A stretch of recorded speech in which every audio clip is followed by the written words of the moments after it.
Hello दोस्त, our railway channel में आपका स्वागत है।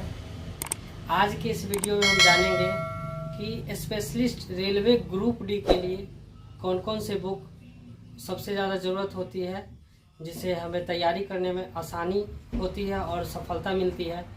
तो सबसे पहले सब्जेक्ट वाइज और उस किताब के बारे में बात करेंगे। तो सबसे पहले अगर हम मैथ को देखते हैं तो होता क्या है कि आप मैथ में आपका क्या होना चाहिए कि बेसिक क्लियर होना चाहिए।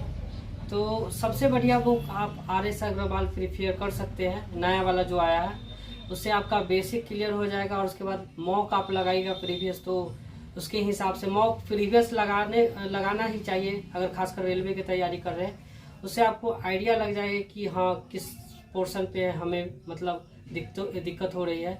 तो आप RS अग्रवाल बेसिक क्लियर करने के लिए और उसी से मॉक लगाने के लिए आपको मतलब चैप्टर वाइज जो एक बुक आती है यूथ पब्लिकेशन का, जो आपको 2016 NTPC में जो एग्ज़ाम हुई थी वहाँ से लेके 2018 तक 2019 तक JEE का जो एग्ज़ाम हुआ था वहाँ तक आपको उसमें दिया हुआ है और चैप्टर वाइज है और टॉपिक वाइज है। तो ये तो हो गया मैथ के बुक के लिए। उसके बाद अगर आप रीजनिंग पे आते हैं तो रीजनिंग का आप बेसिक क्लियर करने के लिए कोई भी बुक पढ़ सकते हैं। अरिहंत भी अच्छा बुक आती है जो आपको टॉपिक वाइज दिया रहता है, उससे ढेर सारे क्वेश्चन दिए हुए रहते हैं। और लूसेंट का भी आता है, वो भी आप पढ़ सकते हैं। और साथ ही मॉक लगाने के लिए आपको chapter wise previous year youth publication का ही आता है, जो चैप्टर वाइज रहता है क्वेश्चन, वो लगा के आप अपना प्रैक्टिस को और भी ज़्यादा मजबूत कर सकते हैं। तो ये तो हो गया, एक मैथ का हो गया और दूसरा रीजनिंग का।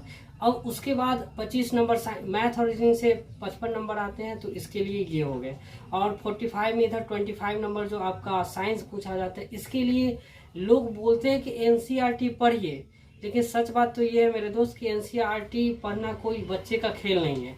उसका लैंग्वेज जो होता है वो बहुत कठिनाई भरा होता है। तो आप उसका मतलब NCERT 9th-10th का पढ़ना है, लेकिन आप सरल भाषा में जो प्रकाशन है उसका बुक पढ़ सकते हैं। फॉर एग्जांपल भारती भवन आप पढ़ सकते हैं 9th-10th के। और सबसे बड़ा बात क्या है कि ग्रुप डी में जो भी अब साइंस के क्वेश्चन आ रहे हैं वो डायरेक्टली क्वेश्चन बहुत कम रहते हैं, 5 से 10%, और 90% जो क्वेश्चन होते हैं थ्योरेटिकल होते हैं, यानी कि आपको बेसिक नॉलेज है तो ही उस क्वेश्चन का आप आंसर दे सकते हैं। ये तो आप मॉक लगाइएगा तो आपको खुद ब खुद पता चल जाएगा। तो आप 9th और 10th का बुक पढ़ सकते हैं और साइंस का भारती भवन, ठीक है। NCERT मत पढ़िए, NCERT आप नहीं पढ़ पाइएगा अगर आप नहीं जानते हैं। तो जो जानते हैं वो पढ़ सकते हैं, उसका लैंग्वेज थोड़ा सा कठिन होता है।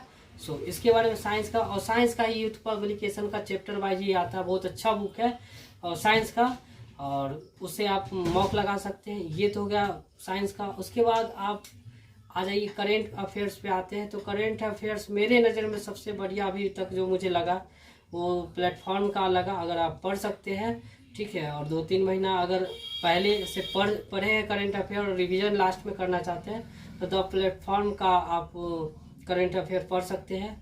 और फाइनली आपकी तैयारी एक अच्छी पकड़ बन जाएगी।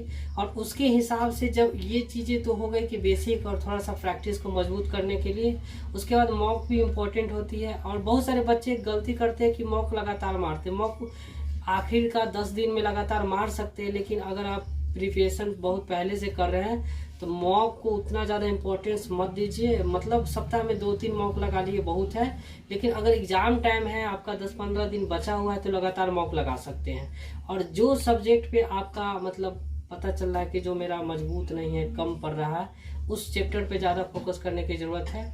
और यहाँ पे मैं एक बात बोलना चाहता हूँ कि अगर मान लीजिए आपका एग्ज़ाम डेट आ गया तो शुरू से तैयारी करने बैठ गए तो फिर तो लंबा समय लग जाता है। आप वही चैप्टर की तैयारी करें जो आपका कमज़ोर है। मॉक लगाने से आपको पता चलेगा कि मेरा कौन सा चैप्टर कमज़ोर पड़ रहा है, उस चैप्टर को मजबूत करिए और उसके बाद आप अच्छे अटैम्प्ट ले सकते हैं और आप फाइनली आपका सिलेक्शन हो सकता है। इसी वीडियो में इतना ही रखेंगे। आप हमारे चैनल को सब्सक्राइब करें, लाइक करें, शेयर करें। धन्यवाद।